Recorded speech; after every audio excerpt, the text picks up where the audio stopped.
देवाय तस्मै नमः। शङ्करं शङ्कराचार्यं केशवं बादरायणं सूत्रभाष्यकृतौ वन्दे भगवन्तौ पुनः पुनः।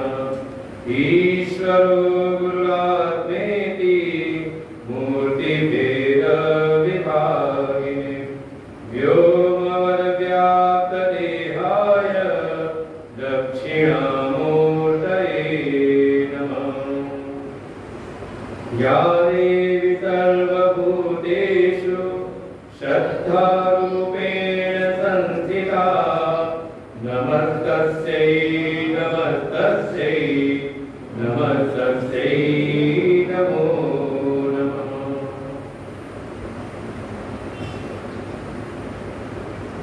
पाठ करेंगे पहले श्लोक से। गीता लेकर के आए कि नहीं सब लोग? कितनों के पास है? बस 2-4 लोगों के पास है। किसी पास गीता लेकर के नहीं आए? घर में गीता है कि नहीं सबके घर? कितने घर में नहीं है? सबके घर में।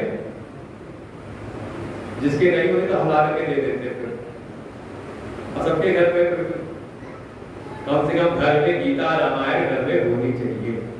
इतने दिन से सत्संग सुन रहे हो, घर में भागवत रामायण और गीता ना हो तो फिर कह सकते कि सनातनी का हिंदू का घर नहीं। बिल्कुल गाय बहुत सस्ती मिलती, ज्यादा है 10-12 रुपए मिल जाएंगे हिंदी अर्थ के साथ में। जरूर से जरूर रखें, और ना हो तो मतलब हमारे पूरे की किताबों का स्टॉल लगाने का छोटा साथ में गीता जी भी रखते हैं। सब लेकर के जाओ अपने घर में गीता जी रखो, रोज लेकर के आओ। बात करते हैं। अर्जुन उवाच एवं सततयुक्ताये भक्ता त्वां पर्युपासते ये चाप्यक्षरमव्यक्तम् तेषां के योगवित्तमाः मय्या श्रीभगवानुवाच मय्या वेश्यवलो ये मां नित्ययुक्ता उपासते श्रद्धया परयोपेताः देवे युक्ततमामताः ये त्वक्षरमनिर्देश्यम्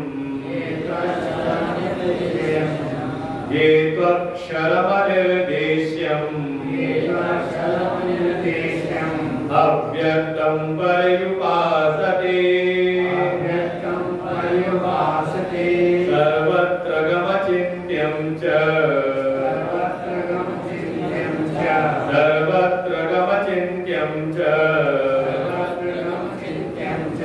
कूटस्थमचलं ध्रुवम्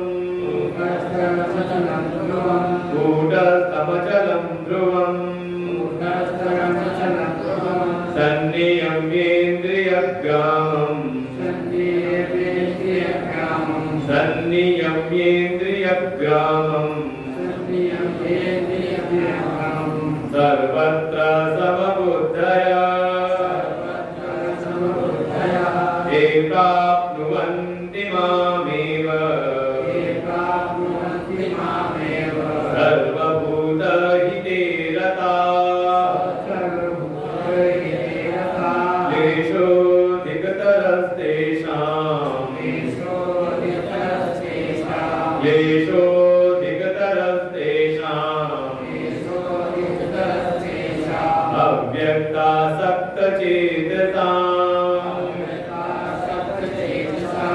अव्यक्ता हि गतिर्दुःखम् देहवद्भिर्नवाप्यते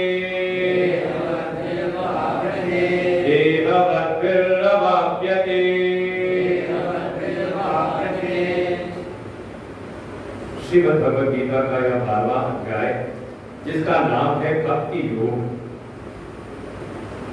अर्जुन ने प्रश्न पूछा है भक्ति के विषय में और भगवान उसका उत्तर देते हैं। वास्तव में प्रश्न का उदय भी होता है जो अर्जुन क्रमशः भगवान के श्रीमुख से श्रीमद् भगवद गीता का जो उपदेश सुनते आ रही है। जैसा कल भी निवेदन किया था कि श्रीमद् भगवद गीता में 18 अध्याय है, कुल 700 श्लोक हैं। इन 18 अध्यायों का 3 विभाग किया है, पहले के 6 अध्याय, फिर मध्य के 6 अध्याय और फिर विश्राम के 6 अध्याय। तो 6 अध्यायों के 3 विभाग किए हैं। तात्पर्य है, प्रयोजन एकमात्र है श्रीमद् भगवद गीता का, ये जो जीव है उसको निज स्वरूप में, उसके आत्म स्वरूप में अवस्थान करा देना, उसको अपने उस आत्म स्वरूप में ही स्थिति प्रदान करा देना ही श्रीमद् भगवद गीता का परम प्रयोजन है। जैसे अभी हम कहीं देह में बैठे हुए हैं, देह में बैठे तो देह के गुणधर्म को अपना गुणधर्म मानते हैं। चाहे हम बार बार सुनते रहे कि मैं आत्मा हूं, आत्मा का ना जन्म है ना मरण है, लेकिन फिर भी अपना जन्म और मरण हमको पता चलता है। जन्म भी मनाते हैं और मरण की चिंता भी करते हैं। क्यों? क्योंकि अभी हम अपनी इस देह में बैठे हुए हैं और देह का जन्म और मरण निश्चित है। भगवान गीता में पहले बता के आ चुके हैं, जातस्य ही ध्रुवो मृत्यु ध्रुवम जन्म मृतस्य च, जिसका भी जन्म हुआ है उसकी मृत्यु निश्चित है। तो जिस जन्म मरण रूपी धर्म से युक्त इस शरीर में आपने बैठ गए तो शरीर के जो गुणधर्म है वो अपने लगने लगते हैं। ऐसे ही मान लो कोई धन में बैठ जाए तो देखो, आप अपने को बैठाते हो धन में, धन के जो भी हमारा धन है उससे हमारा ऐसा तादाद हो जाता है, ऐसा वो जब एक हो जाते हैं, एक ही भूत हो जाते हैं कि जब धन बढ़ता है तो हमें लगता है कि मैं बड़ा हो गया, और धन घट जाए तो हाय हाय अब जीने का कोई मतलब रहा नहीं। क्यों? क्योंकि धन में हमने अपने आप को, मैं को अपने बैठा दिया धन में। ऐसे किसी ने बैठा दिया घर में, परिवार में, तो जब घर परिवार बड़ा होता है लगता है कि मैं बढ़ रहा हूँ, और घटने लग जाए लगता है कि मैं घट रहा हूँ। तो हम जहां जहां पर हमने अज्ञान के कारण, जहां जहां भ्रम के कारण हमने अपने आप को बैठा रखा है, वहां से निकाल करके श्रीमद् भगवद गीता कृपा करती है और हमें हमारे जो निज स्वरूप है, जो हमारा आत्म स्वरूप है, उसमें बैठाती है। इसीलिए प्रारंभ के जो 6 अध्याय हैं वो हमारे बारे में बताने के लिए है कि मैं कौन हूं। और देखो सब ये जो श्रीमद् भगवद गीता है ये वेद और उपनिषद का ही सारभूत है, वेदांत सारभूतम, ये श्रीमद् भगवद गीता का उपदेश है। और यही कार्य, यही प्रयोजन उपनिषदों का भी है कि जीव को अपने वास्तविक स्वरूप का बोध हो और वो उसमें ही स्थित हो जाए। उसके लिए उसमें महावाक्यों के द्वारा उपदेश किया जाता है, तत्त्वम् असि, तत्त्वमसि। एक महावाक्य के द्वारा शरणागत शिष्य को आचार्य उसको बोध कराते हैं। और ये जो एक वाक्य, इसमें 3 पद है, तत्त्वम् असि, तुम वही हो। आप गा लेते हो कई बार, मानस की चौपाइयों में आता है, ध्यान नहीं दिया होगा, सो तय ताहि तो ही नहीं भेदा। ये मानस की चौपाई है, ये बिल्कुल अनुवाद है इसी महावाक्य की कि जो वो है वही तू है, सो तय तो ही ताहि, तुझमें और उसमें कोई भी भेद नहीं है। और फिर अनुभव होता है साधक को, शिष्य को, तो फिर वो गाता है, सो हमस्मीति वृत्ति अखंडा। ये हम मानस की चौपाइयों में गोस्वामी जी ने वेद के इन्हीं महावाक्यों का अनुवाद किया। गुरु ने उपदेश किया तत्त्वमसि, और साधक ने उसका जब साधना करते हुए जब उसकी अनुभूति की तो उसको अनुभूति होती है अहम ब्रह्मास्मि, इसी तत्वमसि पर ही पूरी गीता जी आधारित है। इसके एक एक पद को, जो पहले के 6 अध्याय हैं, केवल एक पद का विचार कराती हैं, तुम पद का, कि तू कौन है, तुम कौन हो, इसका विचार। और देखिए, कर्मयोग की साधना, कर्मयोग के उपदेश के द्वारा जब कोई अपना अनुसंधान करता है कि मैं कौन हूं, और मैं माने आत्मा, आत्मा क्या है, आत्मा का स्वरूप क्या है, जब ऐसा कोई विचार करता है तो आत्म तत्व का अनुसंधान करते करते, उसका अनुभव करते करते कहा वो पहुंच जाता है, सीधे उसका प्रवेश होता है ध्यान में। इसलिए कर्म योग का पर्यवसान 6ठा अध्याय है, जिसका नाम है ध्यान योग। जब भी कोई अपना चिंतन करता है कि मैं कौन हूं, आत्मा क्या है, विचार करते करते उसका प्रवेश होता है ध्यान में।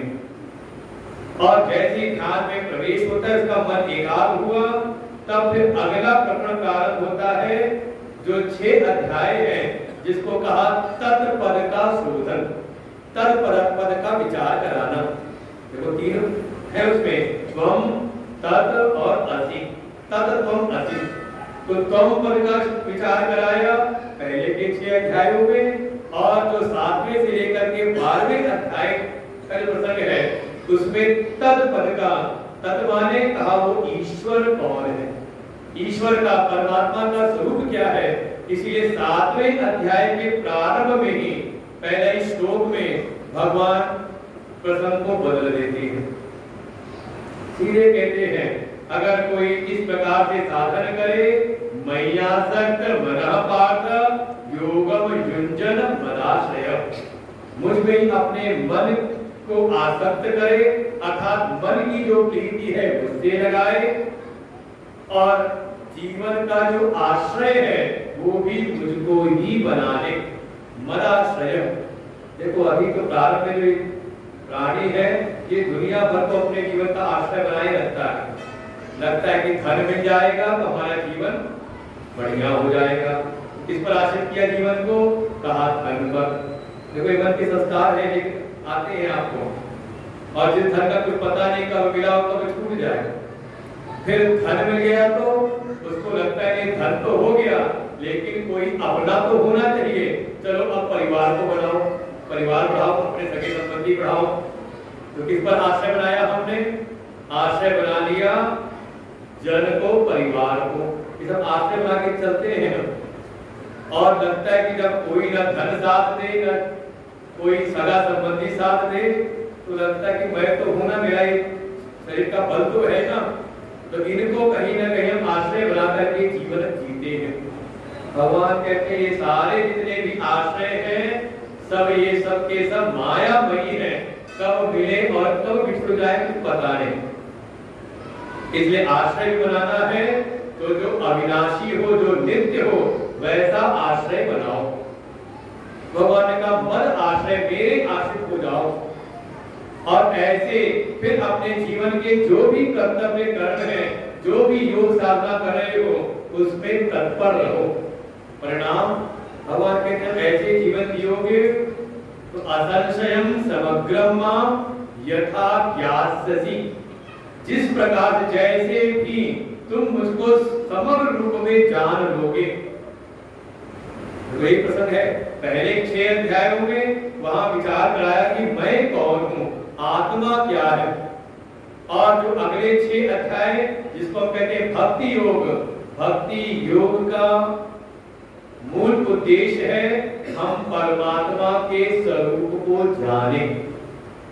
क्योंकि जब तक हम किसी को अच्छी प्रकार से जानते नहीं, तब तक उस पर हमारा विश्वास नहीं होता, और जिस पर विश्वास ना हो उससे फिर प्रीति नहीं होती। जाने बिनु न होई प्रतीति, बिनु प्रतीति होई नहीं प्रीति, प्रीति बिना नहीं भगत निर्णय। बिल्कुल एक क्रम बताया है। तो भक्ति का तात्पर्य केवल कोई कोरम पूरा करना नहीं है, केवल कोई क्रियाएं करने का नाम भक्ति नहीं। जो भी हम मंदिर में आकर के अपने जो भी इष्ट है देवी देवता उनकी जो भी सेवा करते हैं वो सबको नाम दिया उपासना। देखो यहाँ भी अर्जुन ने प्रश्न ही पूछा है, परिउपासते, जो आपकी उपासना करने वाले हैं। ये जितना भी आप क्रियात्मक जो भी साधन कर रहे हो इन सब का नाम है उपासना। और उपासना अगर अच्छी प्रकार से कोई करे तो इस उपासना के द्वारा जो भीतर एक भाव उत्पन्न होता है, भगवान के साथ एक अपनापन, एक संबंध की अनुभूति होती है, इसका नाम है भक्ति। और वो भक्ति दृढ़ तब होती है, कहा जब हम भगवान के तत्व को जानते। इसलिए भगवान ने अर्जुन को 7वें अध्याय से कहा कि जिस प्रकार से भी तुम उसको समग्र रूप में जान जाएगा मैं तुझको वह उपदेश कर रखूंगा, तब तुम उसको सुनो। और सुनाते हुए पूरा जो 7वें 8वें 9वें 10वें और 11वें तो अपनी बुद्धि और विश्व रूप दर्शन कराया अर्जुन को। ये जो भगवान के तत्व को जानना है, भगवान को तत्व के साथ जानना है, तत्पदार्थ का जो विचार है इसका पर्यवसान, इसका परिणाम होता है हम प्रवेश करते हैं भक्ति योग में। इसीलिए 12वें अध्याय का नाम है भक्ति योग। अगर जीवन में हमने अच्छी प्रकार से उपासना की है, थोड़ा भगवान के तत्वों को हमने सत्संग में जाकर के संतों के द्वारा सुना है, तो उसका फिर परिणाम आता है कि हमारे हृदय में भगवान की भक्ति प्रकट होती है, सीधे नहीं। इसलिए जहां भी भक्ति का उपदेश होगा पुराणों में, रामायण में, तो वहां पूरा क्रम बताया जाएगा और उस क्रम में सबसे पहले आएगा सत्संग। प्रथम भगत संतन कर संगा, दूसरा रतिमम कथा संगा, गुरु पद पंकज सेवा, तीसरी भक्ति अमान। देखिए क्रम में सबसे पहले सत्संग ही है। किसी संत के पास जाके सद्गुरु की शरण में जाकर के हम पहले सत्संग करें, उससे कम उन परमात्मा को हम अच्छी प्रकार से जाने। जब उनको समग्र रूप में हम जानते हैं तब हमारे हृदय के भीतर भक्ति प्रकट होती है। बिल्कुल ऐसे नहीं, भक्ति सुतन सकल गुण खानी, बिनु सत्संग न पावहि प्राणी। बार बार शास्त्रों में इसी बात को बताया है। आप भागवत में सुनोगे तो वहां भी यही बताएंगे कि 9 प्रकार की भक्ति में पहली भक्ति है श्रवणम कीर्तनम विष्णु अर्चनम पाद सेवनम। पहली भक्ति है सत्संग का श्रवण। बिना सत्संग श्रवण किए का भीतर भक्ति प्रकट नहीं होती। और भक्ति आ जाए तो इस भक्ति के द्वारा ही हमें परमात्मा का साक्षात्कार होता है, भगवान के दर्शन प्राप्त होते हैं और उनकी हम प्राप्ति कर लेते हैं। यही बात बिल्कुल 10वें अध्याय के 11वें अध्याय के समापन पर भगवान ने अर्जुन से कहा कि हे अर्जुन, जिस स्वरूप को तूने दर्शन किया है, ये जो मेरा विष्णु विराट रूप का तूने दर्शन किया है, ये बड़े बड़े जो देवता हैं वो भी देखना चाहते हैं। नित्यम दर्शन कांक्षिणा, वे सारे देवता देवा अप्य स्वरूपस्य, ये सारे देवता लोग भी समझे 3 प्रकार की वासनाएं बताई थी। आसुरी वासना, उससे थोड़ा साधना करके ऊपर उठे मानवी वासना, और उससे भी ऊपर उठ करके जब हम आते हैं दैवी वासना में, तो हमारे भीतर थोड़ी भगवत तत्व की जिज्ञासा उत्पन्न होती है। और कोई यही लक्षण भी है, अगर आपके भीतर भगवत तत्व को जानने की अभी जिज्ञासा उत्पन्न नहीं हो रही तो समझें अभी और साधना उपासना करने की आवश्यकता है। अभी मन की जो हमारी वासनाएं हैं इनको थोड़ा और शुद्ध करने की आवश्यकता है। बिल्कुल लक्षण है ये सब के सब, क्योंकि जो दैवी वासना से युक्त होते हैं उनके भीतर ही भगवत तत्व का दर्शन करने की लालसा उत्पन्न होती है। इसलिए कहा देवा अप्यस्य रूपस्य नित्यम दर्शन कांक्षिणः।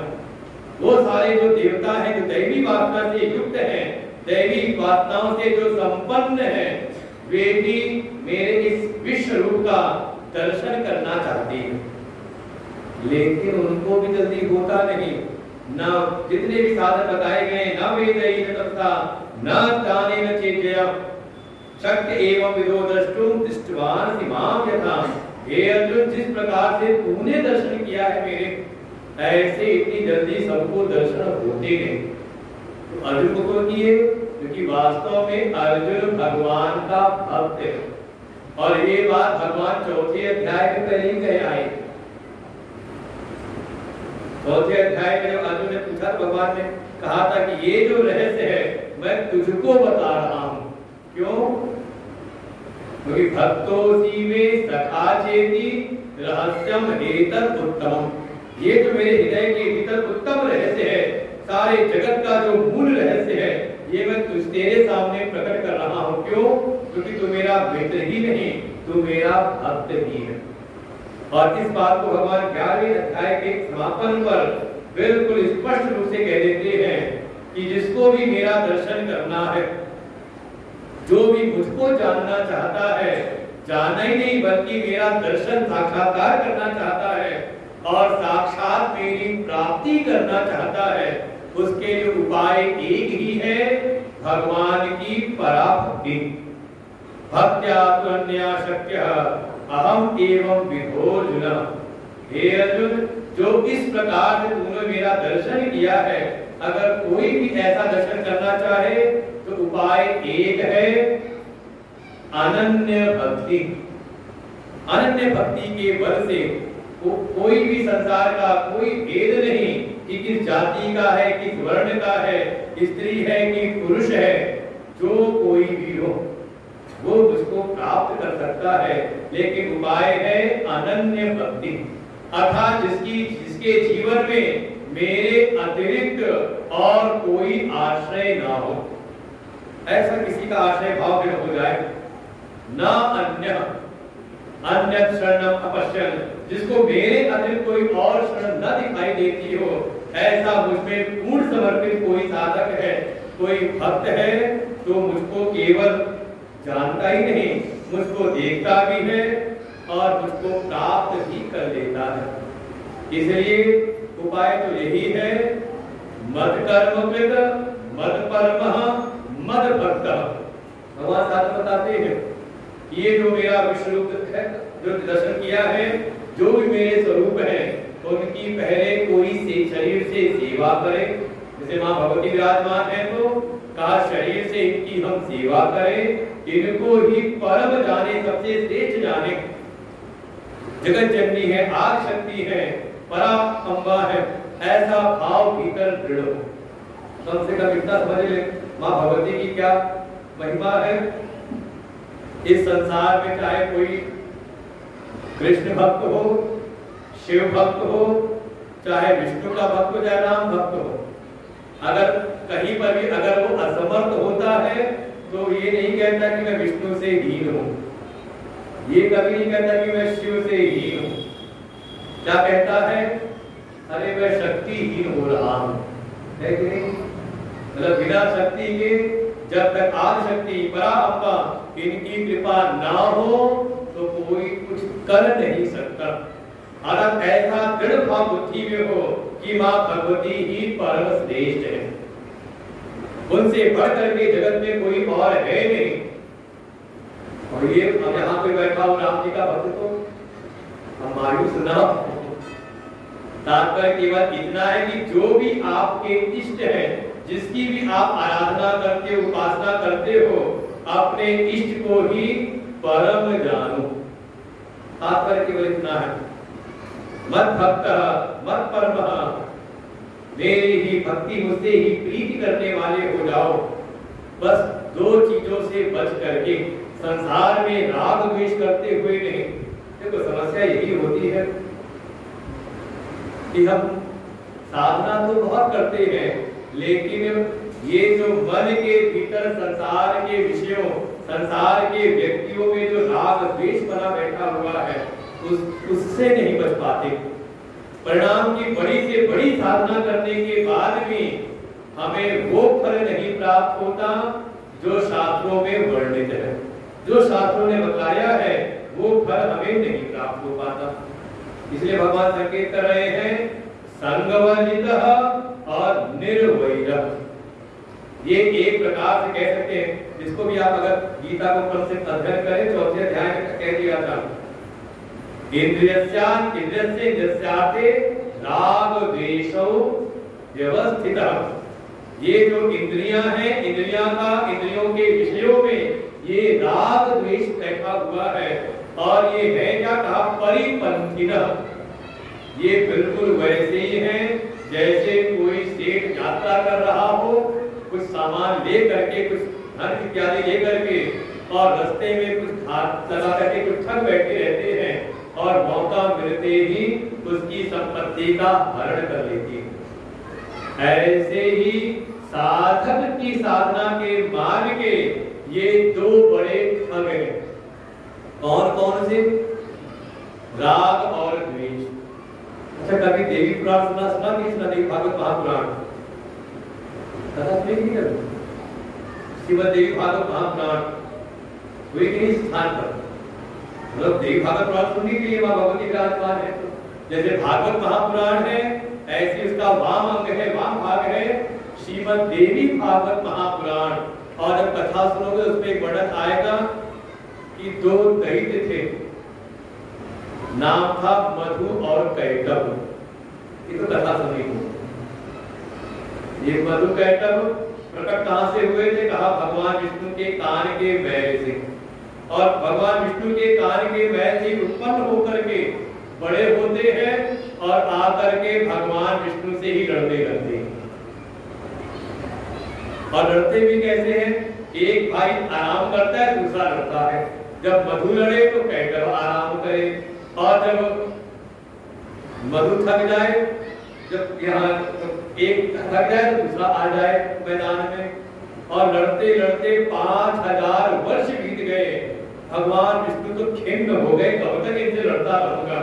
एक हाथ नहीं लगता है तो भाग जाता है, दूसरा आ जाता है।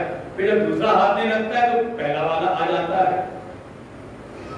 तो भगवान विष्णु ने प्रार्थना की दोनों से, अरे भाई तुम लोग तो बारी बारी करके लड़ करके बैठ जाते हो, तब उसको भी तो आराम करने का मौका दो।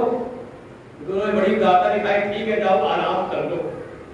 और वास्तव में भगवान विष्णु आराम करने नहीं गए थे, वो गए थे किनारे बैठ करके माँ भगवती की उपासना करने, क्योंकि उनको पता है कि मैं शक्तिहीन हो रहा हूँ। और ये दोनों शायद हो सकता है इनको कोई विशेष शक्ति प्राप्त है, वरदान पाए हुए हैं, इसीलिए मेरे सामने इनका पराभव नहीं हो रहा। तो मैं जाता हूँ उन्हीं पराशक्ति जगदम्बा की शरण में, और भगवान विष्णु सीधे पहुंचे महामाया महाभगवती की शरण में और जाकर के उनसे प्रार्थना की। और फिर माँ भगवती ने उनको युक्ति बताई कि मैं जाकर के इनको मोहित करूंगी, उसी समय तुम इनसे अपना जो भी कार्य सिद्ध करना है करा लेना। समझ गए? जब दोबारा लड़ने को आए तो भगवान इधर माँ भगवती ने अपनी माया से मोहित किया राग द्वेष को, और माँ भगवती ने जैसे ही मोहित किया, भगवान विष्णु ने दोनों से कहा, अरे तुम सब बड़े शूरवीर हो, बड़े बलशाली हो, मैं तुम्हारा युद्ध करके बड़ा प्रसन्न हुआ हूँ। तुम अगर कोई वरदान चाहो तो मुझसे वरदान मांग लो।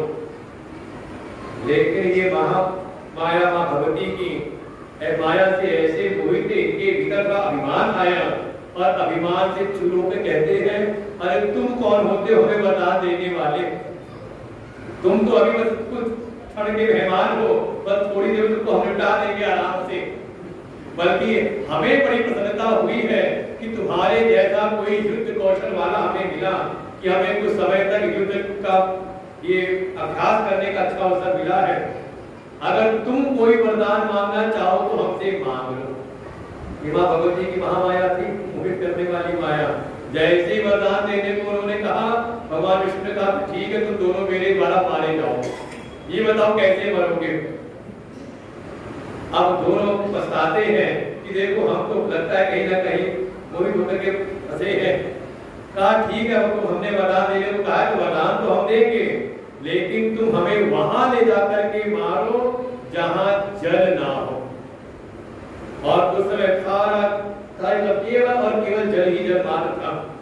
तब भगवान विष्णु ने अपनी जंघा का विस्तार किया और जंघा को इतना बड़ा कर दिया कि वो जल के ऊपर आई और उसी जंघाओं पे रख करके मधु और कैटभ का वध किया। तात्पर्य ये मधु और कैटभ कुछ नहीं, राग और द्वेष। देखो प्रकट कहां से होते हैं? ये प्रकट होते हैं कान के मैल से। कान का मैल आप कहते हो हम तो साफ करा करके आएंगे, कान गए थे नौवा के पास में और उसने टिकवी लगा के साफ कर दिया था कान हमारा। वो मैल नहीं, एक मैल और है जो आप जा करके कोई आया, आप बैठे हो शांति से और तभी कोई आया और आ करके आपको बताया अरे सुनो सुनो वो तुम्हारी बड़ी बुराई कर रहा था, अरे वहां बड़ी तुम्हारी प्रशंसा हो रही थी। क्या हुआ? ये जैसे दुनिया की आपने चर्चा इधर की निंदा चुगली सुनी, क्या प्रकट हुआ? कहा कान का मैल, निंदा बुराई चुगली सुनी और इससे फिर प्रकट होता है राग और द्वेष। आपको प्रशंसा सुनने को मिली तो आपका हो गया राग, अरे बैठो बैठो तो बड़े अच्छे आदमी, बैठो चाय पानी पी के तब जाना। और जहां कहीं अगर बात हो गई बुराई की, निंदा की, वहां तुम्हारी बड़ी निंदा कर रहे थे, बड़ी तो बुराई कर तुम्हारी, तो उस समय क्या प्रकट होगा? कहा भीतर प्रकट होता है द्वेष। और देखें कभी राग से हम लड़ते हैं और कभी द्वेष से लड़ते रहते हैं। इसी में हमारी जो भी साधना है, जो भी हमारी उपासना साधना है, उसकी जो भी ऊर्जा शक्ति है, सब ये राग और द्वेष में ही लगती रहती है। इसीलिए साधकों के लिए बिल्कुल मार्ग के ये ठग है जो हमारी शक्ति ऊर्जा का हनन करते रहते हैं। अच्छा मरेंगे कैसे? तो दोनों ने कहा हमें ले जाके वहां मारो जहां जल ना हो। जल का गुण है रस, अर्थात जहां आपको दुनिया की बातों में रस ना मिले। अच्छा आपको रस कहाँ मिलता है? भगवान की चर्चा में या कहीं दुनियादारी की चर्चा में? बस यही पहचान है। दुनियादारी की बातों में आपने रस लिया, महत्व बुद्धि बढ़ाई, तो ये राग द्वेष से आप बच नहीं सकते। और जो कोई भी संसार के विषयों में, संसार की चर्चाओं में जो रस नहीं लेते, वास्तव में वही राग और द्वेष से बच पाते हैं। भगवान ने कहा संगवर्जितः, अर्थात राग से रहित हो जाए और निर्वैरः, किसी के प्रति भी द्वेष की भावना ना हो। अर्थात जब भगवान की उपासना में लगे, भगवान की सेवा में लगे, भगवान को परम श्रेष्ठ जाने, तो संसार के विषयों में फिर रस ना लेवे, तब तो समझो आप भगवान के भक्त हो, भगवान में आपका पूर्ण समर्पण है। और ऐसा कोई न करके अगर मेरी उपासना करे तो सर्वभूतेषु यः, सभी भूतों में ऐसा जो कोई भी मेरा भक्त है, स माम एति, वो मुझको ही प्राप्त कर लेता है। जब ऐसी बातें भगवान ने उपदेश की, अर्जुन के मन में प्रश्न आया, और प्रश्न भी आया जो अर्जुन ने पूरी गीता का श्रवण किया है। दूसरे अध्याय से लेकर के लगभग 11वें अध्याय तक भगवान ने जगह जगह पर अपने निर्गुण निराकार, निरुपाधिक, माया से रहित अपने परम तत्व का निरूपण किया है। अक्षर तत्व, अक्षर ब्रह्म योग का उपदेश किया है। राज विद्या, राजगुरु, अपने परम तत्व का उपदेश किया। अर्जुन ने उसको भी सुना है। और वहीं भगवान जब अपने परम तत्व का उपदेश करते हैं तो वहां ये भी कह देते हैं अवजानन्ति मामूढ़ा मानुषीम तनुमाश्रितम्। इस संसार में जो मुझको केवल और केवल एक रूप में ही सीमित जानता है, केवल मुझको मनुष्य ही समझता है। बहुत सारे ऐसे जो राम और कृष्ण भगवान के जो अवतार हैं, इनको मानते हैं कि हाँ कोई भगवान नहीं है। कौन है? कोई ठीक है, कोई सिद्धियों से युक्त कोई महापुरुष है। वो जल्दी मानने को तैयार नहीं होते। कहते देवकी और वसुदेव के पुत्र हैं कृष्ण, और दशरथ और कौशल्या के पुत्र हैं। जैसे हमारा जन्म होता है ऐसे उन्होंने भी जन्म लिया था। बस ये कि जीव की शक्तियां, सामान्य व्यक्ति की शक्तियां कम होती हैं, उनके पास तो विशेष शक्तियां प्राप्त थी। भगवान कहते हैं ऐसे कोई अगर मेरे इस सगुण साकार को तभी मुझको सीमित जानता है, तो वास्तव मेरे परम स्वरूप को वो नहीं जानता। अवजानन्ति माम, मुझको अभी वो ठीक प्रकार से समग्र रूप से नहीं जानता है। तो जहां जहां भगवान ने वर्णन किया है अपने परम तत्व स्वरूप का, उसकी महिमा का भी वर्णन है। और जगह जगह पर क्या, आखिरी 11वें अध्याय में भगवान ने अपने विश्व रूप विराट रूप की महिमा का वर्णन करते हुए कहा कि इसकी जो भक्ति करते हैं वो मुझको ही प्राप्त होते। तो भगवान के समग्र जो स्वरूप का वर्णन है उसमें निर्गुण निराकार की भी चर्चा है और भगवान के सगुण साकार की भी। भगवान का जो माया की उपाधि से रहित जो परम तत्व रूप है, निरुपाधिक तत्व है, उसका भी वर्णन है। और साथ ही साथ वही परम तत्व जो परम निरुपाधिक तत्व है, सर्वव्यापक तत्व है, वही कभी सगुण साकार रूप लेते हैं, उसका भी वर्णन है। समग्र रूप कहने का तात्पर्य यही है, भगवान को हम दोनों प्रकार से हम जाने। जैसे रामचरितमानस की कथा यही से प्रारंभ होती है। भगवान श्री राम की कथा सुन करके आ रहे हैं। एक बार देखा जो माही शंभु गए छिपाए। भगवान शिव है साथ में, सती जगजननी भवानी साथ में है, गए भगवान की कथा सुनने के लिए। कथा सुन करके जब वापस लौटते तो मन के भीतर भाव है कि जिनकी कथा सुनी है इसमें तो उनके अवतार चरित्र की लीला हो रही है, भगवान की कृपा हो जाए कि उनके दर्शन मिल जाए। और जैसे ही मन के अंदर भाव आया, सामने भगवान श्री ने देखा कि प्रभु श्री राम जा रहे हैं। और घटना है जानकी जी का अपहरण हो गया है। राम और लक्ष्मण बिल्कुल व्याकुल होकर के लता पत्तियों पेड़ों से वृक्षों से पशु पक्षियों से पूछते हुए जा रहे, रोते हुए जा रहे हैं। और जब ये दृश्य देखा भगवान शिव ने तो उन्होंने प्रणाम किया वहीं से, जय सच्चिदानंद जग पावन अस कही चले मनोज रसावन।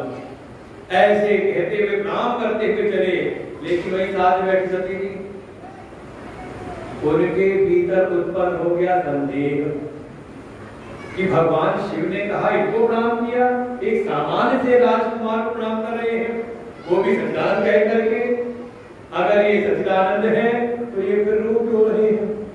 इनको पता होना चाहिए कि पत्नी को कौन छुपा करके ले गया, और नहीं पता तो फिर ये एक सामान्य राजकुमार है, फिर इनको भगवान शिव ने प्रणाम क्यों किया?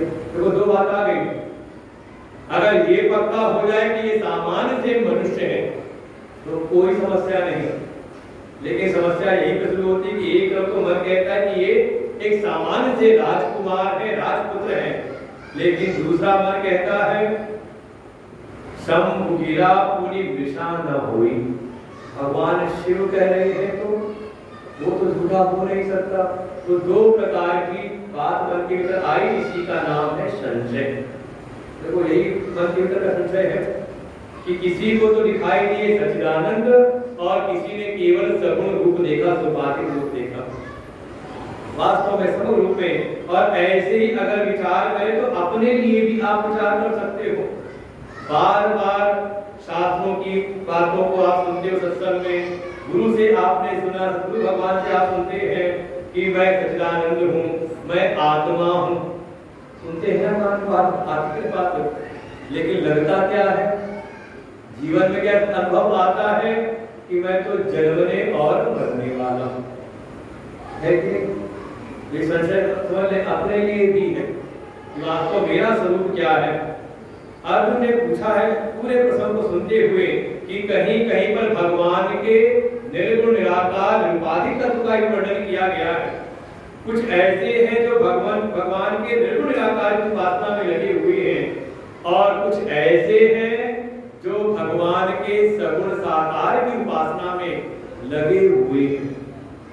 और उपासक भी कैसे, हल्के फुल्के उपासक नहीं है, मरमटी उपासना करने वाले नहीं, बल्कि कहा सतत युक्ताये एवं सतत युक्ताये। हे प्रभु, इस प्रकार से जैसे आपने वर्णन किया है कि मेरे सगुण साकार, मेरे विश्व रूप का जो कोई भी तन्मय होकर के शरीर से सेवा करे, मन को मुझ में लगाए और मुझको ही परम जाने, श्रेष्ठ जाने। ऐसा सतत युक्त होकर के निरंतरता के साथ में कोई ऐसे भक्त हैं जो आपकी उपासना में लगे हुए हैं। ये हो गए सगुण साकार की उपासना वाले। एक तो ये है, और दूसरे ये च अभी अक्षरम अव्यक्तम, और कुछ ऐसे हैं जो आपके अक्षर तत्व का, जो हमारी इंद्रियों के सामने व्यक्त नहीं होता, जो आप अव्यक्त रूप से विराजमान है, आपके उन परम अक्षर अव्यक्त स्वरूप की अर्थात निर्गुण निराकार तत्व की उपासना में लगे हुए हैं। तो दो प्रकार के भक्त हुए। देखो यहाँ पर भगवान दो नहीं है। यहाँ चर्चा ये नहीं कि कोई राम के भक्त है, कि कृष्ण के भक्त है, कि शिव के भक्त है। जिन भी देवता की आराधना में, जिस भी भगवान के स्वरूप की आराधना में लगे हुए हैं, उन आराध्य देव के दो स्वरूप है। जैसे माँ भगवती के भी एक तो व्यक्त स्वरूप है जिसकी आप रोज आकर के आप आराधना करते हो, जो उनका एक रूप हमारे सामने मूर्ति प्रकट है, और दूसरा वही माँ भगवती अव्यक्त रूप से सबके हृदय के भीतर आत्मा रूप से विराजमान है, जिनका कई बार पिंडियां रखी जाती हैं। आप वैष्णो देवी जाओ तो आप पिंडी दर्शन कराते हैं। जैसे भगवान शिव हैं, तो एक उनका तो एक सामने व्यक्त स्वरूप है, उनकी मूर्ति, उनका विग्रह है, पंचमुखी है, त्रिनेत्र है, कर्पूर गौरव है, और साथ ही उनका एक अव्यक्त स्वरूप का जो प्रतीक है शिवलिंग है। ऐसी भगवान विष्णु है तो एक उनका शांताकारं भुजगशयनं, ऐसा उनका एक व्यक्त स्वरूप है, और उनके अव्यक्त का प्रतीक है शालिग्राम। तो भगवान दो नहीं, बल्कि भगवान तो एक ही, जो भी हमारे आराध्य हैं, जिनकी भी उपासना में हम लगे हुए हैं, उनके दो स्वरूप हैं, एक सगुण साकार और एक उनका निर्गुण निराकार। ऐसे कोई तो ऐसे हैं जो केवल और केवल सगुण साकार की उपासना में लगे हुए हैं, लेकिन सतत युक्त होकर के निरंतरता के साथ में, और दूसरे हैं जो आपके निर्गुण निराकार की उपासना में लगे हुए हैं। तो अर्जुन पूछते हैं, हे प्रभु, तेषाम अर्थात इन दोनों में के योग वित्तवान, इन दोनों में कौन श्रेष्ठ है? भाई देखो, जो भी भक्ति है, भक्ति का फल होता है कहीं न कहीं जो हमें प्रारंभिक ज्ञान होता है। चाहे सर्व साकार की भक्ति में लगा हो, उसमें भी कुछ ज्ञान तो है ना, कि बिना ज्ञान के कम से कम जान तो रहा है ना कि ये जो भी स्वरूप दिखाई दे रहा है, ये मेरे आराध्य, मेरी आराध्या, उनका ये विग्रह है, और फिर जो उनका विग्रह है उनकी सेवा कैसे करनी है। अच्छा, माँ भगवती को अगर प्रसन्न करना है तो क्या अर्पण करें? उनका प्रिय होगा ना, तो इसका ज्ञान होना चाहिए, नहीं होना चाहिए। माँ भगवती को प्रसन्न करना है तो कौन सा फूल चढ़ाएं? सफेद चढ़ाएं कि पीला चढ़ाएं कि लाल? भाई जो मिल जाए तो चढ़ाओ, लेकिन माँ भगवती सबसे ज्यादा प्रसन्न होती हैं जब कोई उनको रक्त वर्ण का, लाल रंग का फूल आता है। तो इसकी जानकारी तो है ना।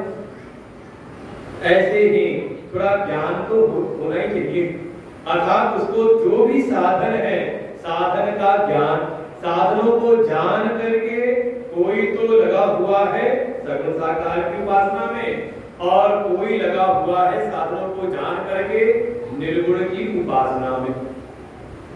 तो इन दोनों में ही जो भी उपायों को जानने वाला है, उसमें कौन श्रेष्ठ है, कौन उत्तम है? सगुण साकार को जान करके उनकी उपासना में लगा हुआ है वो श्रेष्ठ है, या फिर जो निर्गुण निराकार तत्व को जान करके उनकी उपासना में लगा हुआ है वो श्रेष्ठ है? दोनों में कौन ज्यादा उत्तम है? ऐसा अर्जुन ने प्रश्न पूछा है। सीधी सीधी आपकी भाषा में कहें तो सगुण का उपासक श्रेष्ठ है या निर्गुण का? सोपाधिक ब्रह्म का उपासक उत्तम है या निरुपाधिक का उत्तम है? कौन उत्तम है? तो सुनते हैं भगवान ने क्या उत्तर दिया। श्री भगवान उवाच मय्या वेशमनो ये मां नित्ययुक्ता उपासते श्रद्धया परयोपेता देवे युक्ततमा मता। जैसे अर्जुन ने पूछा प्रश्न, भगवान पहले प्रसंग लाते हैं सगुण का, सोपाधिक ब्रह्म की जो उपासना में लगते हैं। कहते हैं भगवान के मन का भाव है कि निर्गुण वाले को मैं सब बाद में बताता हूं, पहले तुम सुनो जो सगुण साकार की उपासना में लगे हुए हैं। ये हर नहीं कहते कि कौन उत्तम है, कौन ये बताते कि कौन श्रेष्ठ है।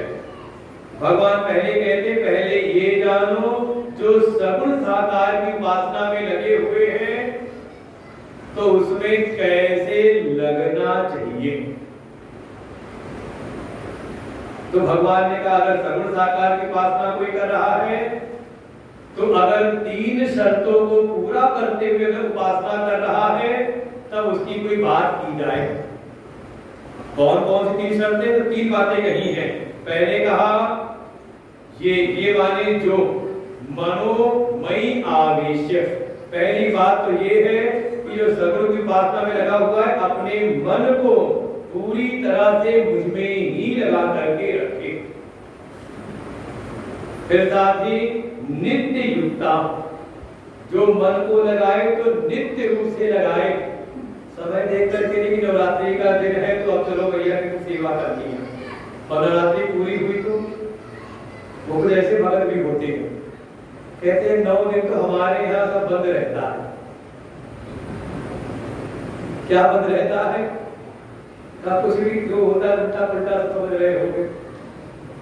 अरे मां समझ की क्या बात कही जाए, हमारे लेसन पे आके नहीं बनता है। तो नहीं कोई ऐसा कि 9 दिन तो नहीं जावेंगे ठेके पर और फिर 9 दिन पूरा होते ही कतार लंबी लग गई फिर बता करके। ये भक्त नहीं, इसकी तो चर्चा है ही नहीं। ये कौन है? ये तामसी भक्त। देखो असुर भी जो है वो भी तपस्या करता है। ये समझ ले ये मानवी वासना वाला, ये दैवी वासना वाला नहीं बल्कि ये आसुरी वासना वाला। इसलिए कहा नित्य युक्त, वो मौका देख करके नहीं कि आज मंगल है, आज बृहस्पति है, कि आज शुक्र है तो आज फला दिन है, आज नवरात्रि चल रही है, अभी सावन चल रहा है और उसके बाद जो मर्जी आई सो कर रहे हैं।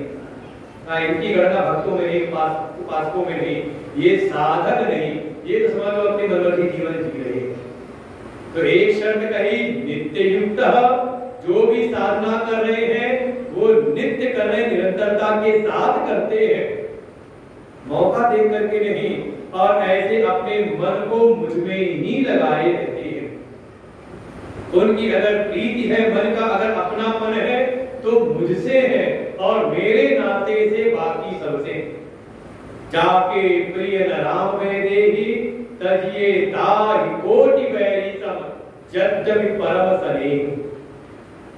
इस भाव के साथ अगर कोई भगवान का नहीं तो फिर वो भी मेरे काम का नहीं, और कोई भगवान का है तो वास्तव में ये मेरा।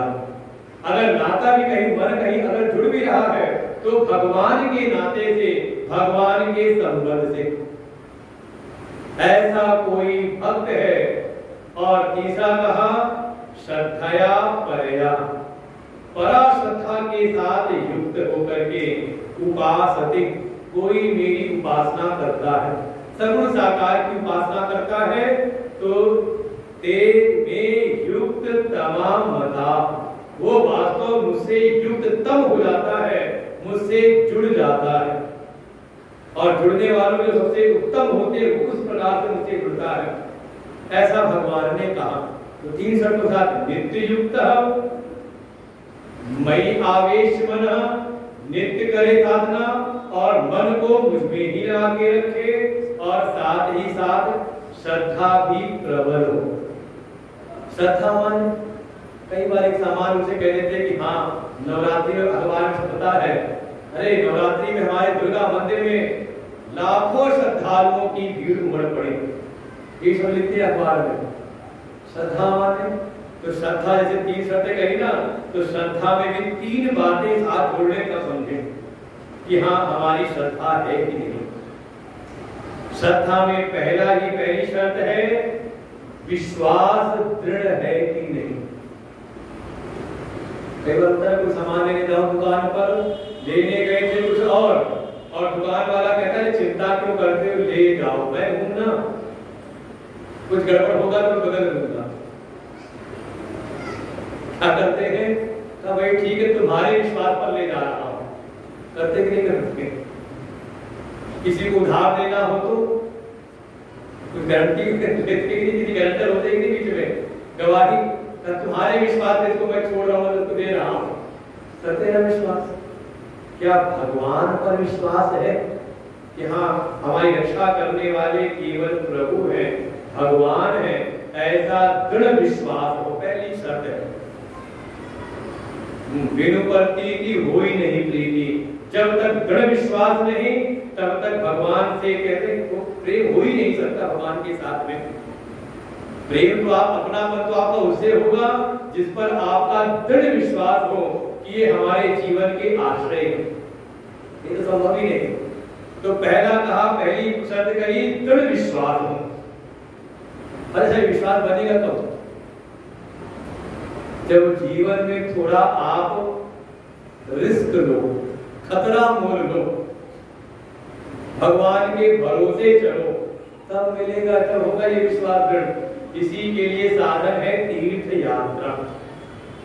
जब तीर्थ यात्रा में आप जाते हो तो अपनी मनोकामनाओं के साथ में अपनी जो भी सामर्थ्य है उस प्रकार से सोच बन करके जाते हो यहाँ ऐसी ऐसी व्यवस्था मिलेगी, और वहां गए और व्यवस्था उससे बिल्कुल अलग मिली तो उससे ज्यादा ही खराब मिली तो क्या करते हो?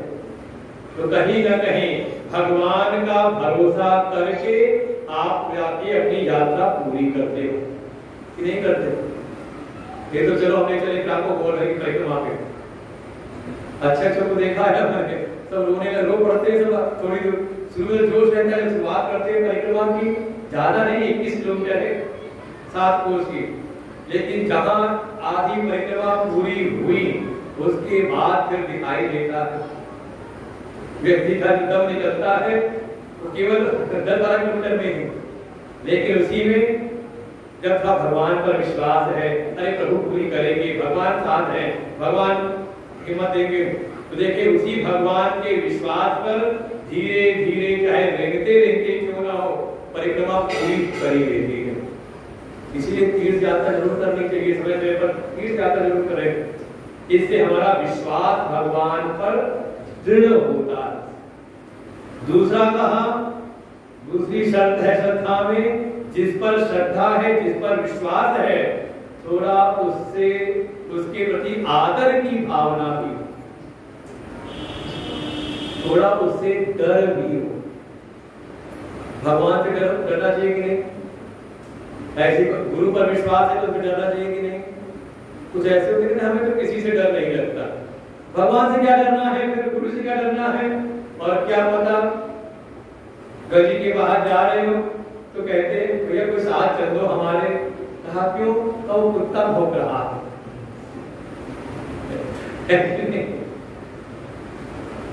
कहा थोड़ा डर भी हो, आदर की भावना हो। और तीसरा कहा थोड़ी आत्मीयता भी, अपना पद भी हो। जब ये तीनों हो, भगवान पर दृढ़ विश्वास, थोड़ा उनके प्रति आदर की भावना, उनके सम्मान में हमारे द्वारा कोई त्रुटि ना हो जाए ऐसी भावना, और उनके साथ एक आत्मीय भाव, एक अपनापन हो, तो इसे कहा परया श्रद्धा।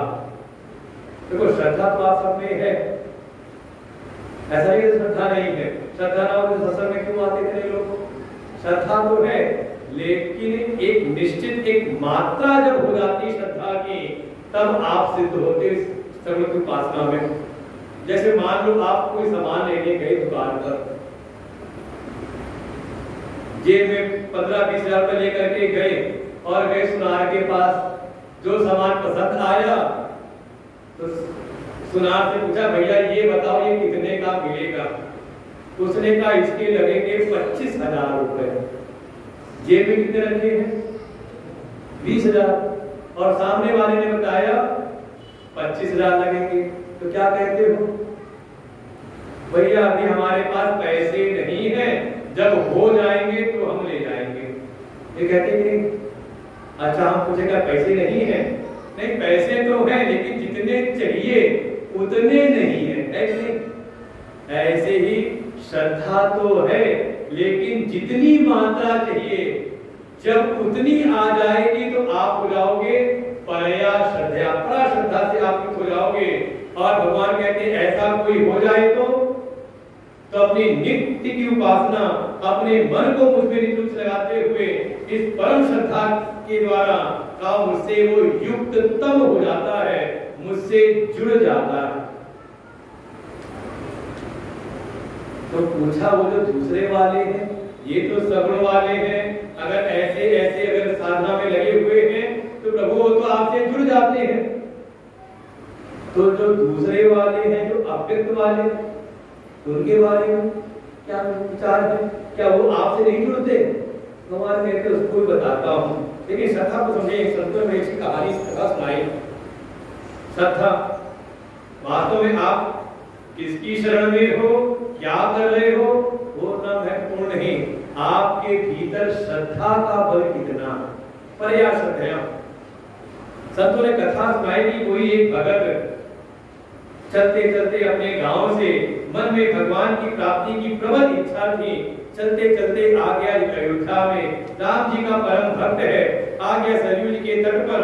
कैसे प्रभु से भेंट हो, कैसे प्रभु श्री राम के दर्शन हो, ऐसा हृदय के भीतर भाव है। लेकिन संजोग ऐसा, वही सरयू जी के घाट पर कोई ऐसा कोई साधु मिला जो साधु था नहीं, साधु के वेश में वहां रह करके कोई अगर ऐसा भोला भाला मिल जाए तो उसको ठगा करता था। जैसे रामायण में है ना कपट मुनि, प्रताप भान की कथा में मुनि है नहीं, कपट से मुनि बना हुआ।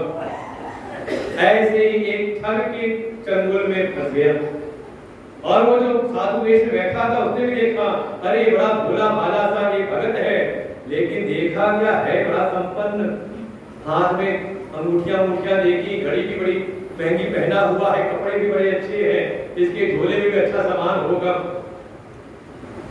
इसने जैसे ही श्रद्धा भाव से अपनी श्रद्धा भाव सामने ज्ञापित की, उनको प्रणाम किया, अपने मन का भाव बताया, तो बातचीत में कैसे आना हुआ। कहा प्रभु श्री राम के दर्शन करने, उनको पाने के लिए ही मैं अपना घर निर्वासित करके आया हूँ। उसने भी फिर अपनी माया फैलाई, कहा तूने बड़ा अच्छा किया, तू सही जगह आ गए हो, प्रभु की बड़ी कृपा है, विदु हरि कृपा, ये कृपा मिले ही नहीं संता। आप तो देखो भगवान के ऊपर कृपा हुई, तुम्हें मेरे जैसे संत मिल गए। और देखो जो असल वाला होता है वो ज्यादा माया नहीं फैलाता, नकली हो तो ज्यादा माया अपनी ज्यादा फैलाता है। वो उसने ऐसी माया फैलाई और इसकी प्रबल श्रद्धा हो गई। बस गुरुदेव आप ही की शरण है, आप ही कृपा करो, जैसे भी मुझको भगवान से मिला दो, एक बार मुझको भगवान के दर्शन करा दो। जब देखा उस ठग ने कि अब ये भगत तो बिल्कुल पक्का मेरे बस में हो गया है, कहा ठीक है, देखो तुम मेरे बस एक पक्की बात ध्यान रखो कि तुमने मुझको गुरु माना है तो मेरे वचनों पर दृढ़ विश्वास रखना, जो मैं कहूं वैसा करना, तुम्हें शीघ्र अतिशीघ्र भगवान के दर्शन होंगे। उसने कहा जी गुरुदेव, जैसी आपकी आज्ञा मैं वही करूंगा। और समय भी था, घोर ठंडी का समय, दिसंबर जनवरी का समय था। कहा ऐसा करो, तुम जाओ यमुना जी सरयू में जाके स्नान करो, अपना एक कपड़ा ऊपर घड़ी सामान उतार के रख दो एक किनारे, मैं देखता हूँ, और तुम जा करके आंख बंद करके सरयू जी में खड़े होकर के जो तुमको मैं मंत्र बता रहा हूँ, इस मंत्र का तुम जाप करते रहना, और जब तक मैं ना कहूं तब तक आंख मत खोलना। वो श्रद्धा के बल से बिल्कुल गुरु जी पे जो भी हो, लेकिन प्रबल श्रद्धा। उसने कहा जी गुरुदेव, जैसा आप कहें वैसे ही मैं करूंगा। और अपना सामान छोड़ा, किनारे उनके पास में अपनी घड़ी वड़ी अंगूठी अपने पर उतार करके उसको दिया वहीं पर, और फिर सरयू जी में जाकर के उतर गया। इधर वो पीछे था, आंख मत खोलना, पीछे मुड़ के मत देखना, जब मैं कहूं तभी आंख खोलना। उसने कहा जी गुरुदेव, जब आप कहोगे तभी आंख खोलूंगा। और वो अपना राम नाम जपने लगा, मंत्र जो दिया था मंत्र जपने लगा। इधर इसको मौका मिला तो समेटा और लेकर के चंपत हो गया। इधर भगवान की नजर पड़ी, भगवान जानकी के साथ विहार कर रहे थे, सरयू जी का तट है, अयोध्या धाम है, उनकी नजर पड़ी, दोनों में चर्चा चली। देखो ये कितना भोला भाला सा भगत है। जानकी भैया ने भी कहा, देखो आपकी नगरी में भी एक ठग है, इसको ठग रखा है, आप कुछ कृपा क्यों नहीं करते? इतनी ठंड में बिल्कुल कपड़े उतार करके सरयू जी में खड़ा है, आप जाओ जल्दी इसकी मनोकामना को पूरी करो, इसको जाकर के आप दर्शन दो। इसके साथ जो हुआ सो हुआ, कम से कम जो करने आया है आपका दर्शन चाहता है तो आपको अपने दर्शन दो। भगवान ने कहा ठीक है देवी, जैसा आप कहते मैं जाता हूँ। और चले गए उस भगत के सामने। कहे भगत आज आंखें खोलो, तुम जिसकी तपस्या कर रहे हो, मैं देखो सामने प्रकट हुआ, मेरा दर्शन तुम करो। उसने आंख तो खोली नहीं, क्योंकि गुरु जी ने कहा जब तक मैं था तब तक आंख खोलना नहीं। पूछा आंख बन के आप है कौन? उसने कहा मैं राम हूँ, तुम मेरी भक्ति करने आए हो, मैं तुम्हारी भक्ति से प्रसन्न होकर के तुम्हें दर्शन देने आया हूँ, तुम अपनी आंखें खोलो। उस भगत ने कहा ना, मैं कैसे मानूं कि आप भगवान हैं? अनेकों प्रकार से भगवान युक्तियां देते हैं, कहते तुम आंख खोल। वो भगत कहता नहीं, मैं आंख को मैं नहीं खोलूंगा, जब तक मेरे गुरुदेव नहीं आज्ञा देंगे तब तक मैं आंख खोलूंगा नहीं। इतना कहना था कि भगवान ने कहा तू किसके चक्कर में पड़ा हुआ है? वो कोई गुरु कोई महात्मा नहीं, वो महान ठग है, तो उसको ठग करके तेरा सामान लेकर के चला गया किसी और को ठगने के लिए। अरे जब भगवान ऐसा कहने लगे, उस भगत ने कहा नहीं, अब तो आप पक्का भगवान हो ही नहीं सकते, आप भगवान होते तो मेरे गुरुदेव को ऐसा बोलते आप भगवान नहीं हो सकते। जैसे जैसे भगवान अपनी अनेकों अनेकों युक्तियां देते हैं, अरे मैं ही भगवान हूँ, तू समझ क्यों नहीं रहा? वो था जिसने तुझको यहाँ खड़ा किया वो ठग था, वो कोई गुरु नहीं। भगत सिर्फ नहीं रहा मानेंगे, देखो ये है गुरु निंदा के प्रति ऐसा भाव। उसने सीधे सीधे कहा चलो अगर आप कहते हो कि वो गुरु नहीं थे, कोई जो भी आप कह रहे हो थे, आप कहते हो गुरु नहीं है, तो आप बस मुझको एक बात बताओ कि अगर आपको मुझको दर्शन देने ही थे तो आपने मुझको पहले दर्शन क्यों नहीं दिए? क्योंकि पहले भी तो मैंने कितनी भक्ति पूजा आपकी की थी, आप भी तो तब आए हो ना जब उन्होंने मुझको यहाँ पर खड़ा किया। अब बताओ आप सही हो कि गुरुजी सही है? अब भगवान ने क्या उत्तर दे? फिर पहले क्यों नहीं आए मुझको? आप भी तब आए ना जब ये मुझको गुरु रूप में मिले, तभी तो आप आए मुझको दर्शन देने के लिए। अब भगवान तो हो गए निरुत्तर, क्या करें? लेकिन उसकी दशा देखकर के भगवान से सहन होता नहीं। मेरा भक्त इतने कष्ट में, उनको आया बड़ा गुस्सा, सीधे गए उसी ठग के सपने में। वो तो अपना खा पी करके बढ़िया सो रहा था, भगवान गए उसके सपने में जाकर के उसको बहुत जोर से पिटा लगाते हैं, क्यों रे दुष्ट, तू इस प्रकार से भोले भाले भक्त को तू सताता है, जा करके जल्दी से उसको सही रास्ता बता, तेरी खैर नहीं, तुझको घोर से घोर नरक में जाना पड़ेगा। अरे उसने सपने में देखा, डर गया, डर करके आया, बड़ा पश्चाताप भी उसको हुआ, अरे मेरे कारण उस भक्त को कष्ट मिला, भगवान को आना पड़ा। गया जा करके अपने भगत से कहा, समझाया, भैया तुम आंखें खोल दो, मैं कोई गुरु नहीं, भगवान तो साक्षात का दर्शन देने के आए हैं। और फिर जिसको गुरु मान का श्रद्धा से, तो उसने कहा आंखें खोलो, तब आंख खोली तो देखा भगवान सामने, दर्शन करता है, भगवान को प्रणाम करता है। लेकिन ये जो दूसरा जो था ठग, इसकी भी भीतर पश्चाताप हुआ, आत्मज्ञान ज्ञानी हुई, उसके मन में भी आया कि देखो मेरे कारण इसको तो दर्शन हो रहे हैं, लेकिन मैं तो इतना पापी, मुझको क्यों नहीं हो रहे, मुझको क्यों नहीं भगवान दिख रहे?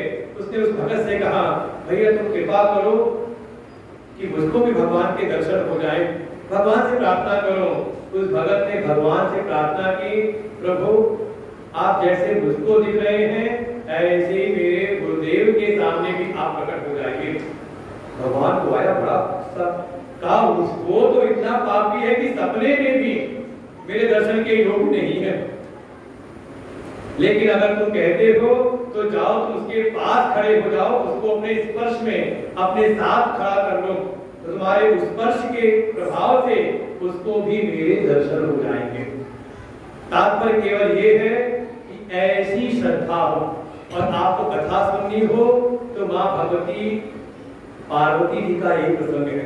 देखो सती रूप में थी, कहीं ना कहीं संशय है, संदेह है, भीतर वो श्रद्धा है नहीं, लंबी साधना की, अगले जन्म में आकर के पार्वती के रूप में भी भगवान की प्राप्ति हुई। लेकिन साक्षात्कार कब हुआ? जब श्रद्धा से युक्त होकर के उन्होंने भगवान से इस ज्ञान की, तत्व ज्ञान को सुना। उन्होंने वास्तव में श्रद्धा की महिमा है। भगवान कहते हैं प्रबल श्रद्धा, ऐसी श्रद्धा से कोई युक्त हो जाए तो मुझसे युक्त तब हो जाता है, मुझसे अत्यंत ही वो जुड़ जाता है। तो पूछा जो अन्य है क्या वो आपसे नहीं जुड़ते? तो कहा पहले ये समझो कि निर्गुण कहते किसको है। तो एक श्लोक में बताया है कि निर्गुण माने क्या, जो मेरा निर्गुण तत्व है उसको कहते क्या, कैसा इसको समझो। तो वर्णन किया ये तु अक्षरम अनिर्देश्यम अव्यक्तम परिउपासते। दूसरे जो ऐसे हैं जो उपासना करते हैं किसकी? कहा मेरे अक्षर तत्व की। अक्षर क्या है? तो कहा अनिर्देश्यम, का जिसका शब्दों के द्वारा निर्देशन नहीं किया जा सकता, जिसको वाणी के द्वारा नहीं बताया जा सकता। देखो वाणी से हम उसको बता सकते हैं जिसका कोई नाम हो, जिसकी कोई जाति हो, जिसका कोई गुण हो, जिसकी कोई क्रिया हो, जिसमें कोई विशेषण हो, जिसका किसी से कोई संबंध हो। लेकिन जो अपने आप में एक ही है, उसके जैसा कोई दूसरा है ही नहीं, ऐसा जो परम अक्षर तत्व है उसका कैसे निर्देश करें? भाई किसी का भी परिचय देने तो आप यही लोगे, नाम बताओगे, उसकी जाति बताओगे, गुण क्रिया, लेकिन इन सब से जो रहित है उसको वाणी से नहीं बताया जा सकता। इसीलिए कहा अनिर्देश्यम, उसको उसका निर्देश नहीं किया जा सकता वाणी के द्वारा। इसीलिए कैसा है? कहा अव्यक्त है, कहा वो इंद्रियों के समक्ष व्यक्त नहीं होता है। कैसा? तो कहा सर्वत्र गम, कहा वो सब जगह पहुंचा हुआ है, बल्कि सब जगह सर्वव्यापक है, हर जगह है वो। जग निवास प्रभु प्रगटे अखिल लोक विश्राम। जीवन का जग निवास जो सब जगह पहुंचा हुआ है, ऐसा कोई स्थान नहीं जहां वो ना। सर्वत्रगम अचिंत्यम, जिसका मन के द्वारा चिंतन नहीं किया जा सकता, अर्थात मन की सीमा में जो नहीं आ सकता। कूटस्थम, का जो कूटस्थ है, एक रस है, जिसमें किसी प्रकार का कोई चांचल्य चलन नहीं होता, इसीलिए अचलम, और इसीलिए जो नित्य है। ऐसे पहले लक्षण बताए, इन लक्षणों वाला जो मेरा निर्गुण निराकार तत्व है उसकी जो उपासना करते हैं, लेकिन तीन शर्तों से युक्त होकर के। तो पहला ही बताया सगुण साकार के लिए भी सगुण की उपासना करने वाले हो तो तीन शर्तें, नित्य उपासना करने वाले हो, मन को मुझ में ही लगाए रखने वाले हो, और परम श्रद्धा। ऐसे निर्गुण के लिए बताया तीन शर्तें पूरी करें। कौन कौन सी? तो पहले कहा संनियम्य इंद्रिय ग्राम, पहले जो इंद्रिय ग्राम है, इंद्रिय ग्राम इंद्रियों का समूह, गांव मतलब समूह। कौन कौन सी? कहा 5 ज्ञान की इंद्रियां और 5 कर्म की इंद्रियां। इन इंद्रियों के समूह को पहले जिसने अच्छी प्रकार से, सम्यक प्रकार से वश में कर रखा हो, विवेक से युक्त होकर के इन इंद्रियों के व्यवहार को जिसने संयमित कर रखा, अर्थात इंद्रियों का व्यवहार परम शुद्ध है। क्या खाना है, क्या नहीं खाना है, क्या देखना है, क्या नहीं देखना है, ऐसा जो जिसने अपने समस्त इंद्रियों के विषयों में अच्छी प्रकार से संयम प्राप्त कर लिया, परम संयम की आवश्यकता है। पहली शर्त यही कही, पहले अपने इंद्रिय व्यवहार को संयमित करें। फिर दूसरा, सर्वत्र समबुद्धयः, सभी जगह उसकी समबुद्धि हो जाए। समबुद्धि बड़ा मुश्किल है, किसी का पक्षपात ना करें। देखो, जब भी आप किसी एक पक्ष में खड़े होते हो तो आप दूसरे पक्ष से अलग हो गए और कहीं ना कहीं आप सत्य से अलग हो जाते हो। कभी भी आप कोई एक पक्ष ले लो, क्या रहेंगे, राग और द्वेष। किसी एक पक्ष को लिया तो उससे आपका राग हुआ और उससे जो विरोधी है उनसे आपका अपने आप हो जाएगा द्वेष का सब बुद्धि हो जाए। और समबुद्धि किसकी तब आती है जब आपको ये पक्का हो जाए कि दुनिया में जो कुछ भी है, जो भी दुनिया के साधन हैं, ये सब के सब केवल और केवल साधन मात्र है, साध्य नहीं है। साध्य केवल और केवल प्रभु है। भगवान ही एक बात साध्य है, बाकी दुनिया में जितने भी संसाधन हैं सबके सब साधन मात्र है। इस भाव के साथ में दुनिया में व्यवहार करता है तो दुनिया भी अगर हमें मिले तो किस लिए, का भगवान की प्राप्ति के लिए। ये 9वें अध्याय में आए, अनित्यम असुखम लोकम एवं प्राप्य भजस्व माम। ये दुनिया के जितने भी संसाधन हैं ये सबके सब अनित्य हैं और असुख है, इसमें सुख नहीं है। सुख का केवल आभास होता है और है इसलिए कि दुनिया में जो भी साधन मिले हैं ये हमें भगवान की ओर ले जाएं, भगवान से विमुख ना करें। समझे, कई बार कथाओं में आप सुने, जब कभी वर्णन आता है सुदामा जी का तो वर्णन यही आता है, सुदामा जब वापस करते द्वारका से तो भगवान ने उनको कुछ दिया नहीं। तो इसका सुदामा के मन में कोई क्षोभ नहीं है, कोई दुख नहीं, बल्कि इसमें भी भगवान की कृपा देखते हैं कि देखो प्रभु ने मुझको निर्धन जान करके कुछ दिया नहीं, कुछ धन नहीं दिया, कहीं ऐसा ना हो धन पा करके मैं धन के बद में भगवान को ना भूल जाऊं। ये वास्तव में संसार की जो उपलब्धियां हैं ये हमारे अभिमान को बढ़ाने वाली हैं, भगवान से दूर ले जाने वाली है। ऐसा भाव जिसके भीतर दृढ़ रहे, चाहे मिट्टी है, चाहे पत्थर है, चाहे सोना है। ये 6वें अध्याय में आएगा, समलोष्टास्म कांचन, ये सब के सब एक समान ही केवल और केवल साधन रूप है। अब समत्व का मतलब नहीं कि व्यवहार में समत्व हो जाएगा कि सोना उठा के घर के बाहर डाल देगा मिट्टी में, या मिट्टी उठा के घर की तिजोरी में भर देगा, ये समत्व नहीं। समत्व का भाव कि ये जो कुछ भी है ये केवल और केवल भगवान की भक्ति में आगे ले जाने के लिए साधन मात्र है, ये साध्य नहीं।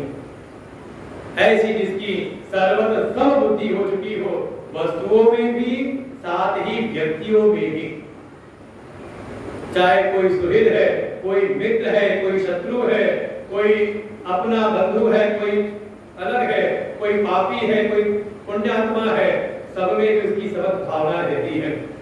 ज्यादा उसको चिंता नहीं कि कौन क्या कर रहा है, केवल और केवल अपना लौकिक व्यवहार करते हुए दृष्टि केवल और केवल परमात्मा में। तो पहले अपने इंद्रिय व्यवहार को संयमित करे, दूसरा सर्वत्र समबुद्धि हो कि ये संसार की जो कुछ भी है, जैसे समबुद्धि आप जब स्वप्न में रहते हो तो वहां कुछ अच्छा भी था और कुछ खराब भी था, लेकिन जैसे ही सोते हुए गए तो वे सपने में थे तो कुछ पाने के लायक हो रहे थे कि ये हमको मिल जाए, मुझको ही मिल जाएगी, और मान लो कुछ बुरा में दिखा तो कैसे हमसे पीछा छूटे इसका, कैसे इससे हम अलग हो जाएं। तो छूटना मिलना सब कहीं ना कहीं भाव था, और जैसे ही जग गए तो क्या हुआ, का सपने की हर वस्तु के प्रति एक समभाव आ गया कि सब क्या था, का केवल स्वप्न मात्र था। ऐसे ही उमा कहूं मैं अनुभव अपना, सत्य हरि केवल भगवान ही सत्य है और बाकी जो कुछ भी है सब स्वप्नवत है। ऐसे सर्व समबुद्धय। और तीसरा सर्वभूत हिते रता। किसी वर्णन तो किया कि सभी भूत प्राणियों के हित की भावना रहे, सबका हित करने वाला भाव बना रहे, अर्थात किसी के भी अमंगल की भावना ना हो। वर्णन आता है भागवत जी में, जब ध्रुव की जो छोटी मां सुरुचि ने जब कुछ कटु वचन कहे, अपशब्द की बात कहे, जब रोते हुए वापस आते हैं तो उनकी जो मां है सुनीति, वो पहला उपदेश अपने पुत्र को यही कहती है, मां मंगलम तातम, हे तात हे पुत्र, किसी के प्रति अपने मन में अमंगल की भावना लेकर के मत आओ।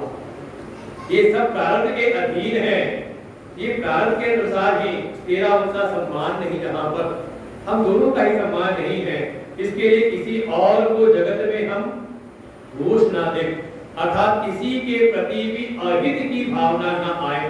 तो तीन प्रकार की वासनाएं, पहली वासना थी आसुरी वासना, जिसमें अपने स्वार्थ के लिए हम दूसरे का अहित करने को भी तैयार हो जाएं। कम से कम ऐसी भावना ना हो, कम से कम मानवीय भावना आ जाए कि ठीक है, अगर अपना भी कल्याण करना है तो किसी का अहित करके नहीं, और भला तो तब है जब अपना अहित करके हम दूसरे का भी भला करना सीख जाएं। ऐसी कहा सर्वभूत हिरता, ऐसी तीन शर्तें पूरी कर ले। अपने इंद्रिय जो समस्त इंद्रियों पर पूर्ण संयम हो, दूसरा सर्वत्र समबुद्धि बने, और तीसरा सबके हित की भावना, सर्वे भवन्तु सुखिनः सर्वे सन्तु निरामयाः सर्वे भद्राणि पश्यन्तु मा कश्चित् दुःख भाग् भवेत्। ऐसी भावना जब हो जाए तो ऐसा जो कोई है ऐसा कोई जो मेरी उपासना करता है, निर्गुण में स्थित होकर के मेरी उपासना करता है, तो भगवान कहते ते प्राप्नुवन्ति माम एव, ते माम एव प्राप्नुवन्ति। हे अर्जुन, वो तो मुझको ही प्राप्त कर लेता है। पहले वाले ने क्या कहा था, जो उन तीन शर्तों के साथ सगुण की उपासना में लगा हुआ है, तो कहा मुझसे जुड़ जाता है, युक्त तम हो जाता है। और ये जो निर्गुण वाला है, कहा ये तो मुझसे एक ही भूत हो जाता है, मुझको ही प्राप्त कर लेता है।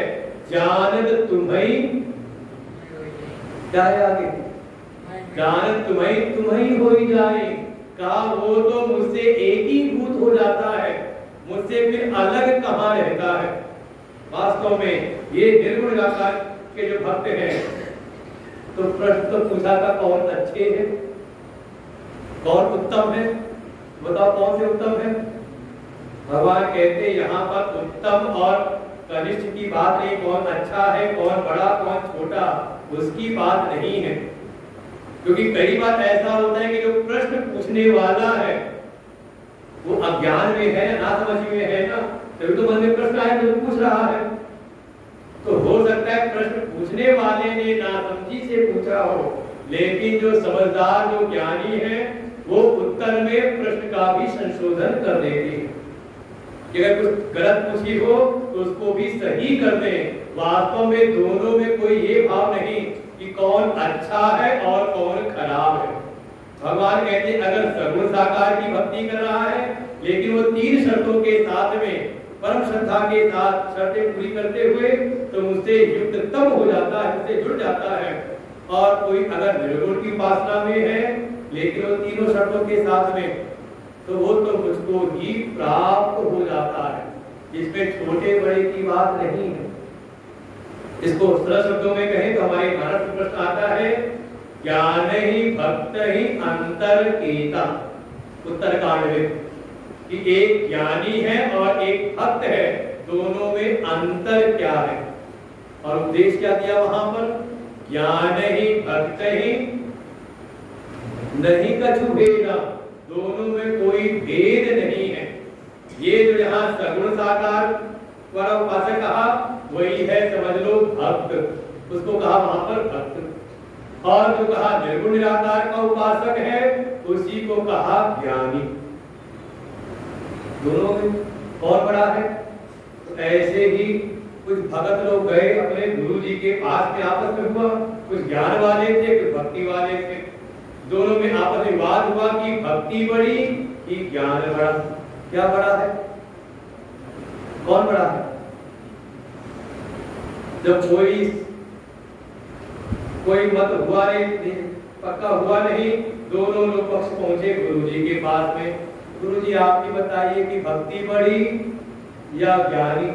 अब पूछने का भाव ये था कि जो हम भक्त हैं हम बड़े हैं या जो हम ज्ञानी हैं हम बड़े हैं, हम श्रेष्ठ हैं। गुरुजी ने तुरंत समाधान दिया, भाई जहां बात है ज्ञानी और ज्ञान की और भक्ति की, बड़ी तो भक्ति ही है। अरे जो भक्त थे बड़े खुश हुए, देखो गुरुजी ने हमारे पक्ष में अपना निर्णय दे दिया, भक्ति तो बड़ी है। मतलब भक्त क्या हुए? हम श्रेष्ठ हो गए, सर्व साकार वाले। और भागवत में भी कहा गया कि भक्ति क्या है? भक्ति माँ है और ज्ञान मेरा उनके पुत्र है, तो माँ तो बड़ी होगी ना। सिद्धांत भी उत्तर भी दिया। ये जितने ज्ञान वाले थे बड़े मायूस हुए, कहा गुरुजी आप तो सदैव ही ज्ञान की महिमा बताते हैं कि जब तक ज्ञान न प्राप्त हो जाए तब तक मुक्ति संभव नहीं। गुरु ने कहा बात तो ठीक है, तो आपने अभी कहा कि भक्ति बड़ी है और ज्ञान का कुछ कहा नहीं आपने। तो गुरु जी ने कहा जहां बड़े छोटे की बात है तो बड़ी तो भक्ति है, और जहां ज्ञान की बात है, जब ज्ञान हो गया उस अद्वैत तत्व की जब सिद्धि हो गई, तो बताओ जब एक ही है तो उसमें छोटा बड़ा किसको कहे? भाई भक्ति में है ना, भक्ति में तो एक भक्त एक भगवान है, लेकिन जो ज्ञान की स्थिति में आ गया तो अद्वैत का ज्ञान हो गया, तो उस एक तत्व का ही ज्ञान होगा। आत्मा एक है, जब उसको उस ज्ञान में स्थित हो गया तो वहां बताओ जब दूसरा रहा ही नहीं तो छोटा बड़ा किसको करे? तो यहाँ बात छोटे बड़े की नहीं है, भक्ति करना है। सगुण की उपासना में है तो उस नियम से लगे तो वहां जुड़ जाता है, क्योंकि भक्ति में अभी द्वैत बना हुआ है, तो इसमें जुड़ना बिछुड़ना हो सकता है। जैसे कभी तो आप भगवान की भक्ति में लग जाते हो और कभी नवरात्रि पूरी हुई तो भगवान की भक्ति से दूर हो जाते हो। ऐसी भक्ति जो कर रहे हैं वो नहीं, जो समय लेकर के आते जो नित्य युक्त है, चाहे नवरात्रि हो चाहे अन्य रात्रियां हो, तब में माँ भगवती की सेवा में जो लगा रहे, निरंतर लगा रहे, कहा वो जुड़ जाता है। क्योंकि उसमें दो है, एक प्रियतम है जिसे प्रेम किया जाए और एक प्रेम करने वाला, तो इनमें अत्यंत ही जुड़ाव हो जाता है कि कभी इनका फिर वियोग नहीं होता। और जहां बात है ज्ञान की, त्रिगुण निराकार की, उस परम तत्व की, तो वहां तो दूसरा रह ही नहीं जाता। जैसे कोई नमक की पोटली गई, नमक की गुड़िया गई समुद्र की थाल लेने और जा करके उसमें घुल करके एक हो गई, तो क्या कहें कौन छोटा क्या बड़ा? जुड़ने और ना जुड़ने की बात रही, वो तो एक ही हो गए। तो ऐसा भगवान ने कहा इसमें छोटे बड़े की बात नहीं है, बस ये है एक युक्त तम हो जाता है और दूसरा निर्गुण वाला तो भगवान से एक ही हो जाता है। अब आगे पुनः फिर आते हैं सर्व साकार की भक्ति पर। भगवान आगे जो मार्गदर्शन देते हैं हम लोग कल सुनेंगे, आज यहीं पर विश्राम देते हैं। श्री राम जय राम जय जय राम, श्री राम जय राम जय राम, श्री राम जय राम जय जय राम, श्री राम जय राम जय जय राम, श्री राम जय राम जय जय राम, श्री राम जय राम जय जय राम। ओम पूर्णमदः पूर्णमिदं